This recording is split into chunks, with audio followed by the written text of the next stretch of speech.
Welcome to Bluegrass Brooklyn, our podcast all about the music we love, straight from the bluegrass borough of Brooklyn, New York. Stone must be the wall built around your heart. I still love you, darling, but the time has come to part. No more sorrow, no more pain. Well, hello, everyone. My name is Liz Wolfe. And I'm Mike Wilner. And we are co-hosts for the Bluegrass Brooklyn podcast. And we're very excited today to welcome onto the show Becky Buller. She's a multi-instrumentalist and has won 10 IBMA awards in many categories. Didn't she win the Fiddle Player of the Year and Female Vocalist of the Year award? First person to do that?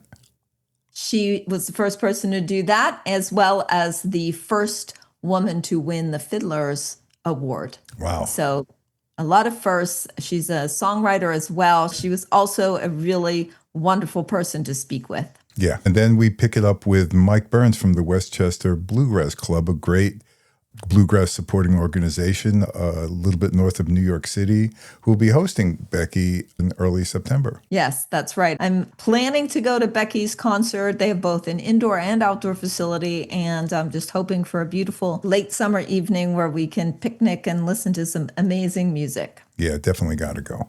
So what do you got going on, Liz? Well, I have been going through festival withdrawal, I would say. And so don't worry, I have more things coming up, one of which is in a couple weeks, my Labor Day weekend camp and jam. If you like camping and you like jamming, don't worry, I make all the food in the kitchen and there's an actual flush toilet and hot shower. You could come and camp at my place upstate, 14 acres. It's just beautiful. It's very low key and it's just a wonderful time. And not to forget also the Wernick Method Warwick retreat happening in October. So if you're feeling like you want to get better at jamming or different aspects of jamming, like taking solos or building up your harmony skills or just being more confident about leading songs, you want to come to that as well. And I'm very much looking forward to that. Locally here in Brooklyn, if anybody is not busy this coming Sunday, August 24th, Delia's Lounge, where we have our regular weekly jam, is having their late summer barbecue. All kinds of delicious food cooked fresh. And they have asked us to come and do a special jam performance. So you get to hear a little set, you hear some jamming. If you come, you can play, you can eat. What more could you possibly want? Delia's has amazing food, so I would not miss that. Yep, going to be fun. So before we get started, remember, please follow us on Instagram at Bluegrass Brooklyn. Brooklyn is spelled BKLYN, or you can visit bluegrassbrooklyn.com. And don't forget, if you want to come to some jams on many days of the week, as it turns out, in Manhattan on the Upper West Side and above into the Bronx, come hang out with me and Ron. You can find us online at bluegrassjamsnearme.com. Yep. So should we get started, Liz? Let's do it. All right, let's roll.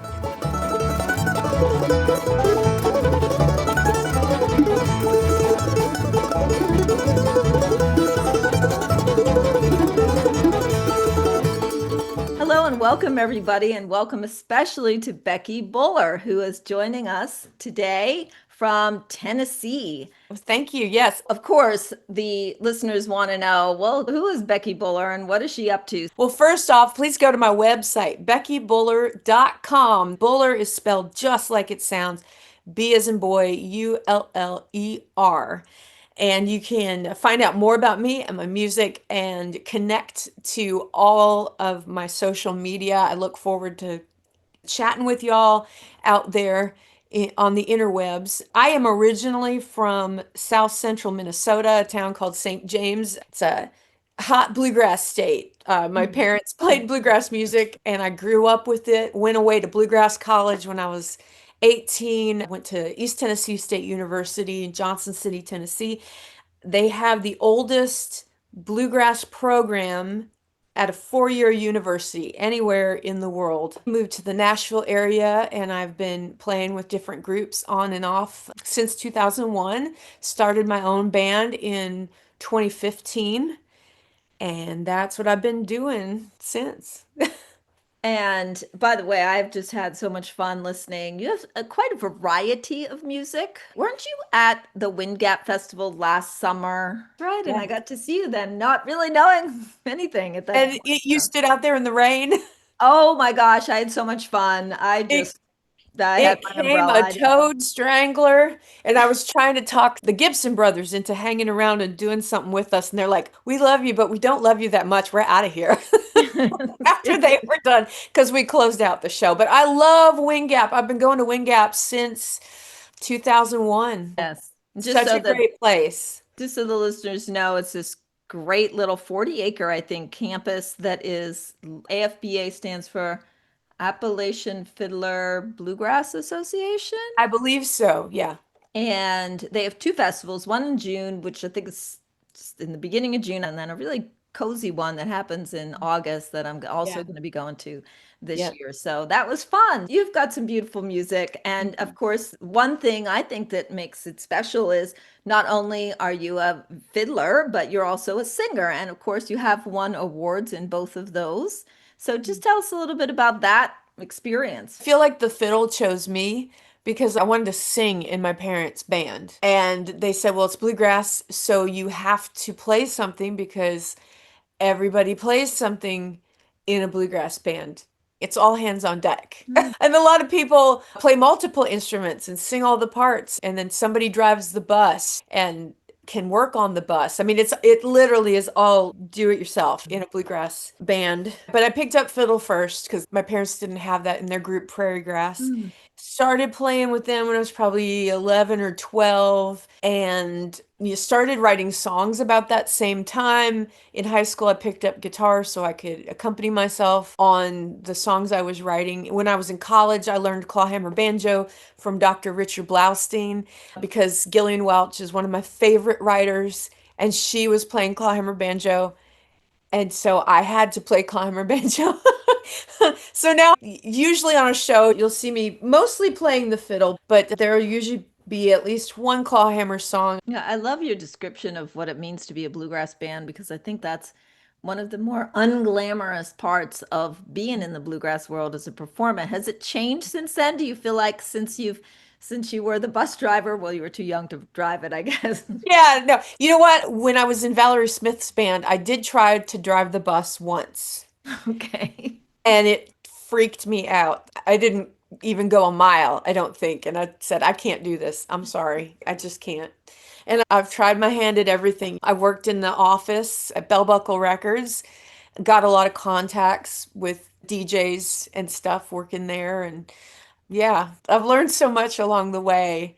But there's just not a lot of money to be made in bluegrass music. We do have our top tier artists like Allison Krauss and Union Station, Del McCurry Band, String Dusters, that crowd. Rhonda Vincent, they can command a higher price. Yeah, well, that would be my question. What do you think is one of the distinguishing factors, right? I listen to your music, I enjoy it. I only hear professional, I only hear quality, and I never go, oh, I don't like that, or that wasn't that good. So, is there something else you think that distinguishes or elevates someone more? Is it better publicity? Yeah, yeah, that's part of it. Being able to afford the good publicist and the good manager, having those connections. I think a lot of the people I just mentioned are legacy artists. Del McCurry played with Bill Monroe and has had his own personal band since the 70s and with his boys since the late 80s, early 90s. And that was a time when it wasn't as noisy out there as it is now. It's easier than ever to get your music out to people, but it's harder than ever to be heard because there's so much There and is. there's so much great stuff. What's interesting to me is in my other life, when I'm not building my bluegrass jampire, I am a business coach. And so I see so many of the experiences that artists like yourself are having. What distinguishes one? Where do you get Tony Robbins from versus the coach down the street kind of thing? So I think it's very common, not just in music, to see these different stratospheres come up. And a lot of entrepreneurs say the same thing. Hey, I'm doing everything. I'm driving the bus, I'm learning the fiddle because that was the only open position in my parents' band, Yeah. right? So, Yeah. yeah, but you've had tremendous accomplishments as well along the way, one of them being part of this elite first ladies of bluegrass. Yes. So And tell me about that. nobody is more surprised about that than me. Like I said, and I said this on stage, it literally dawned on me as I was accepting that fiddle award in 2016. The fiddle chose me. It really did. Okay. We had a heritage of fiddlers in the family. My grandpa Buller, my great grandpa Buller. Apparently, on my mom's side of the family, there was also a fiddle that's been lost. I can buy it honestly. Getting that award really did a number on me. It really freaked me out because I didn't feel worthy of it. I don't know that I felt worthy of the vocal award either. Part of it was like, my heroes win those IBMA awards, not me. It really messed with my head. You never know what you're going to do when something bad happens to you or when something really good happens to you. You just don't know how it's going to affect you. And I was already feeling surrounded by chaos, kind of like in the middle of a tornado, trying to be a band leader and being a natural introvert, yet feeling like I was painted into a corner and I had to start my own band after years of people telling me I needed to. I just didn't think I could handle the stress, and I was right. But winning that award made me think, okay, I've got to earn this now, which is, it's absolutely ridiculous. I know It's ridiculous. it's completely ridiculous. But I will say it has made me dig in more. I feel more empowered on the fiddle, and I'm especially excited about this latest record that we're putting out September 5th. It's a covers album. It's called Songs That Sing Me, and it's all songs that I've learned throughout the years. But I'm so proud of the fiddling on this record because I hear how I've grown Mm. since 2016 When you won the when that first Fiddler of the Year award. female ever to win First, a yes. fiddle of the year. Get Yes. that in, everybody.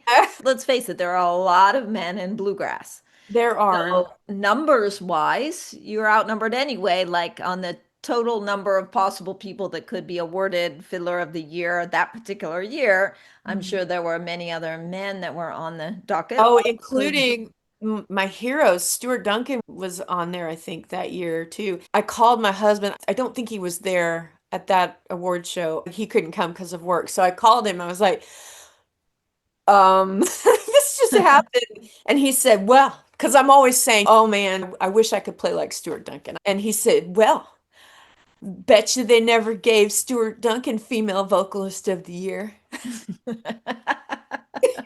Well, there you go. And that's another point for the listeners to know is that not only have you gotten Fiddler of the Year, but also you got a Female Vocalist of the Year. And you're the only person to have gotten that award in two categories. Yeah, that's the first time that anybody's won in both instrumental and vocal categories. Molly Tuttle actually Yeah, just accomplished that as well. She got vocalist as well.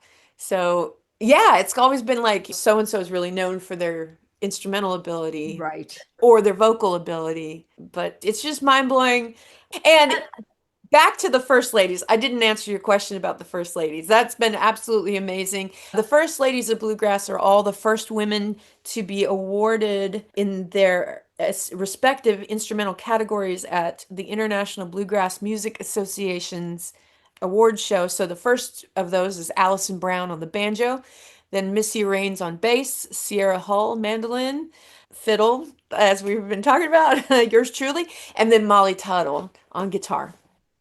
Yeah. And you've played with these women and are continuing to do so. And I believe there's a track, isn't there, on this upcoming Muddy Waters with those women? Tell me about that. Yes, Allison and Missy pulled us together in 2017 to record something for Missy's album. And the song was called Swept Away. And it's a Lori Lewis song, which is awesome. I love Lori. So we recorded Swept Away, and Molly had not won the award yet, but they figured she probably would because she Oh, is okay. from another planet. She's incredible. And she did. And we played at the 2018 award show. That put us in the Country Music Hall of Fame, American Currents exhibit. Yeah, we've gotten to do some psycho stuff. It's been insane. We got to be Steve Martin's backup band during a run of his comedy shows with Martin Short, and that was just insane. Listening to Steve Martin talk about comedy and developing comedy. So, well, let's go back to the topic of women because that's what I love to talk about is women in bluegrass. So, do you have any reflections about your experience of growing up in the world of bluegrass and being a woman in bluegrass? For me, I feel like I've had a pretty easy go of it, but I know that I'm standing on the shoulders of women like Sally Ann Forrester. She played with Bill Monroe's band in the 40s. Mm. Gloria Bell, she was with Jimmy Martin in the late 60s, early 70s during the heyday of his band. Oh my gosh, the stuff that she put up with. That was one of the hottest bands out there at the time. She wanted more than anything in the world to be a musician and make her living playing music. And she was a real trailblazer. Fast forward to Claire Lynch, Dale Ann Bradley. Maybe it was a little easier for them in the 70s, early 80s. I don't know. Still a good old boys club, too. But I've always wanted to be treated like one of the guys. And I pretty much always have been. There have been a couple incidents, nothing really horrible, but a couple incidents where I was like, I felt Mm. uncomfortable. But for the most part, I've wanted to be treated as a fiddler who happens to be a woman. And if I can't cut the gig, then I don't need to be there. And you're doing that. You have a family, you have a daughter. And what Yeah. does she think of the mom tour? Oh, she goes back and forth about it. Sometimes she'll be grouchy with me, like this coming week. I'm on deck to go to Idaho to teach at Weezer for their bluegrass camp there. And of course, her dance recital landed on the same weekend. I thought it was going to be the next weekend. That would have been fine. I would have been here. I would have been in the back doing her hair and helping her change costumes. But my wonderful Tennessee sister-in-law, Susie, is going to help her with that. You know, one time I was at Gray Fox and I was at one of these talk back things and Sam Bush was there and I raised my hand as of course no surprise and I said, "Why do you think there aren't more women in bluegrass?" And he reflected for a moment and he said, "Well, maybe they just don't like the part where you're sleeping in a hotel and on the road and the kind of grubby part of that." Of course, I didn't really buy what he was selling, but it's interesting to hear you talk about how it's dance recital or Idaho Weezer bluegrass camp. Yeah. Yeah, And and it's hard. She was saying, well, they should be paying you more because you're missing my dance recital. I said- And I feel bad. It's just hard right now, and it's about to get harder. So I'm trying to balance being home and being on the road and trying not to be gone too much, but taking the gigs as they come in. I carry around a 5-year planner, and I have an incredibly patient husband who supports me being out there and playing. does he play it all? Yes, he's an electrical draftsman, but he plays guitar and he's a Tony Rice devotee. He knows more about the Grissman Quintet records than I ever will. And he plays in a local band here around Manchester, Tennessee, where we live. Now we want to get to what are you working on next in your musical world? Can you tell us a little bit about that and when we can expect to start to listen to it? Sure. So we already have several singles out for this new covers album. You can find it anywhere that you do your streaming or you grab your music these days. Don't hesitate to stream. I know there's been a lot of controversy about that on the socials right now, that you should buy CDs rather than streaming. And unfortunately, CDs are going away. We do appreciate when you buy a CD or vinyl. My Jubilee record is on vinyl. First time I've ever had a vinyl record. Probably will be the last, but that's okay. That was a very special project and it deserved to be on vinyl. But the whole album of Songs That Sing Me, my covers record, that will be coming out September 5th.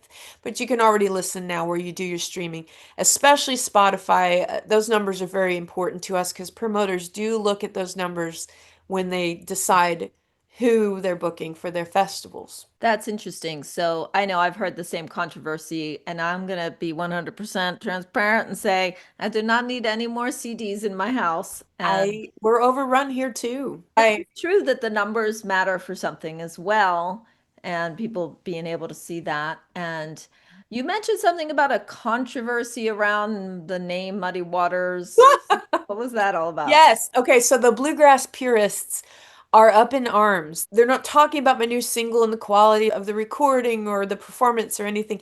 They're talking about the fact that we included an S on the end of water. We put Muddy Waters because that's how it's listed with the Harry Fox agency that we have to do our licensing through. Okay. The original recording of it is on the Seldom Scenes album Act 3, and it's called Muddy Water. It's written by a guy named Phil Rosenthal. Phil later joined the band, but another album came out called Live at the Cellar Door by the Country Gentlemen, and on that record, the song is listed as Muddy Waters. Anyway, The things we focus on. What? I know, but Yes, people, hey, at listen least to the they're music. talking about it, right? So that's great. I've been starting to listen to them already. Just really great. Got my Becky Buller playlist up now. And so music coming out. I think this any way we can support artists, either by going to see them or by listening, getting on Spotify, listening to that. Yeah. Just an acknowledgement of the hard work that you've really put Thank into you. Yeah, buy a t-shirt, stickers. show up. Dude, show up. Yeah, thank you everybody out there for supporting live music. And Liz, thank you for what you're doing to get the word out about what we do. Yeah, you're very welcome. That has been an amazing conversation. Thank you for so much for all of your openness and sharing everything about what's going on with your music and personal life. So we appreciate that. Thanks for listening, and I will see everybody on the next episode.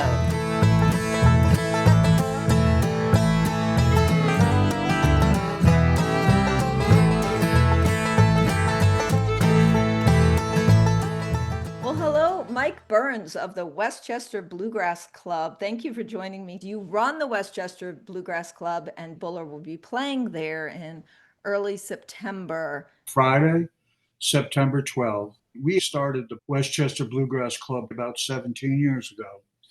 We've turned it into a pretty happening place. We can fit anywhere from 300 to 500 people Wow. in the field.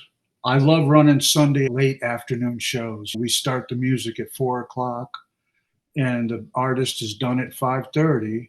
The acoustics are awesome. I use a little Bose stack system, 1 or 2 microphones. So we do the old style bluegrass setup. You mentioned that this is a great midway point if people are coming up from the south and going north, a place to stop, have a concert. At the time of this recording, you're going to have the Jacob Jolliffe Band. Of course, he was on our podcast before.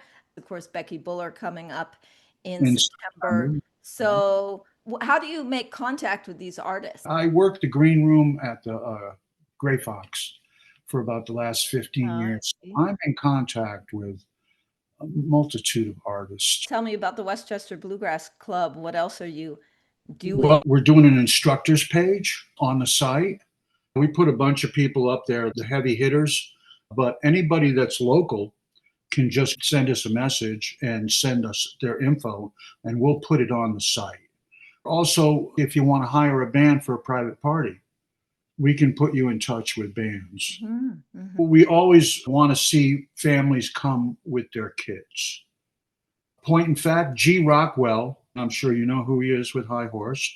He played an open mic at the club when he was 9 years old. There's another girl that lives really close, Laura Aronian, and she came and did the open mic. She was probably about 13, 14. Now she's at Juilliard. She's singing everywhere down in the city. So these things can happen. The Westchester Bluegrass Club is just a great place. It's a honky-tonk. It's a wonderful lake house. We're pushing as much as we can, and I feel so blessed.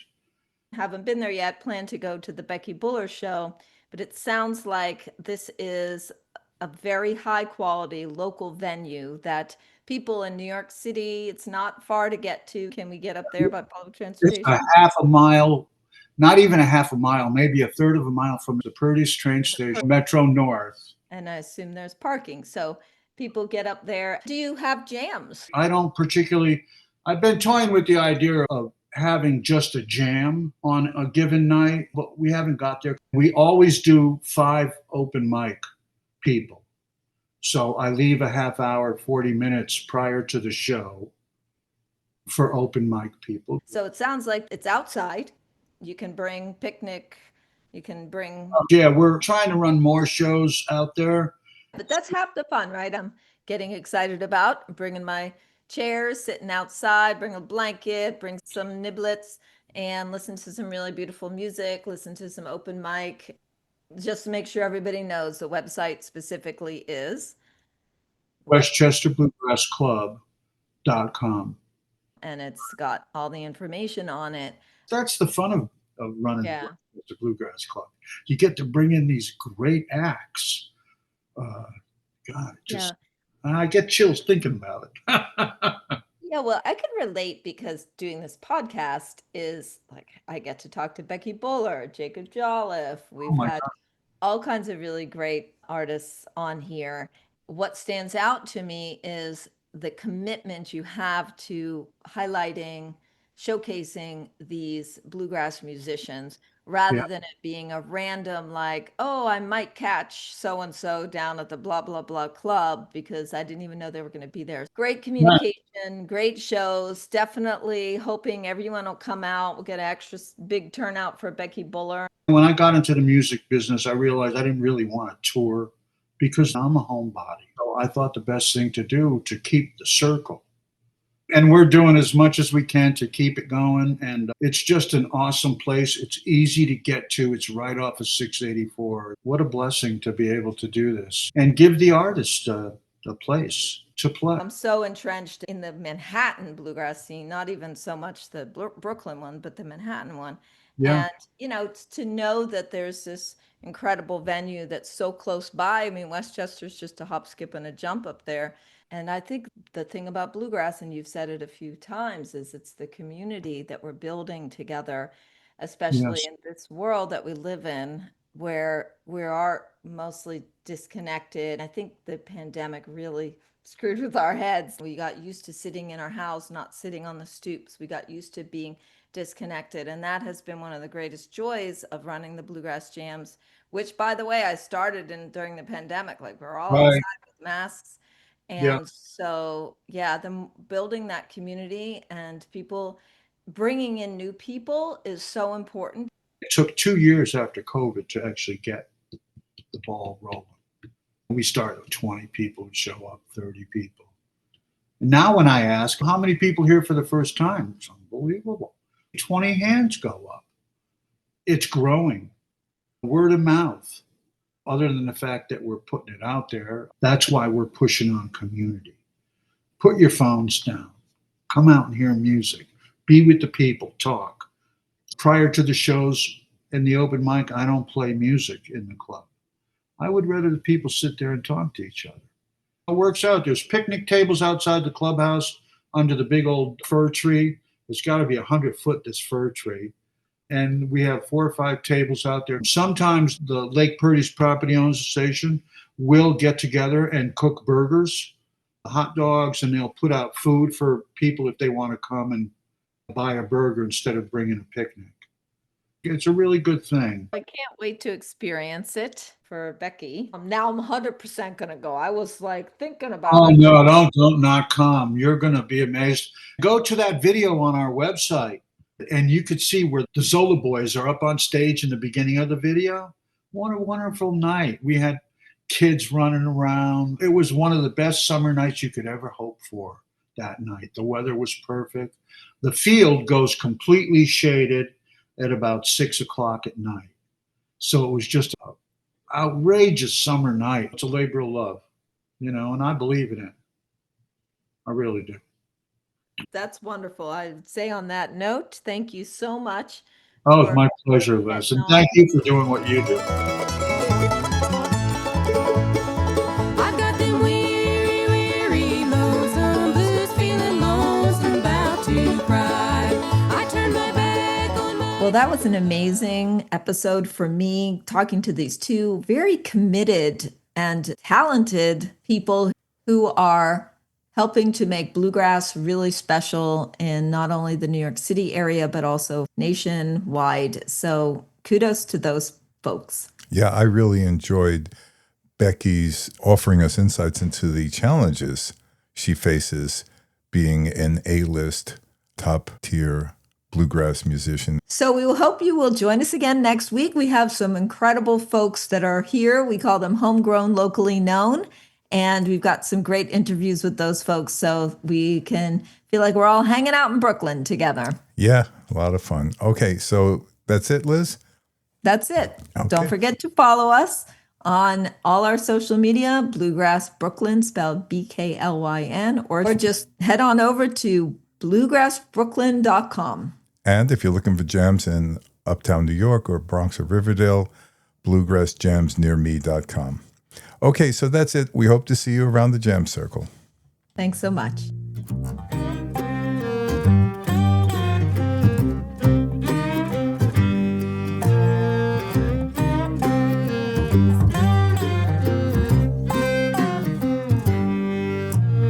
Mary, grab the baby, river's rising.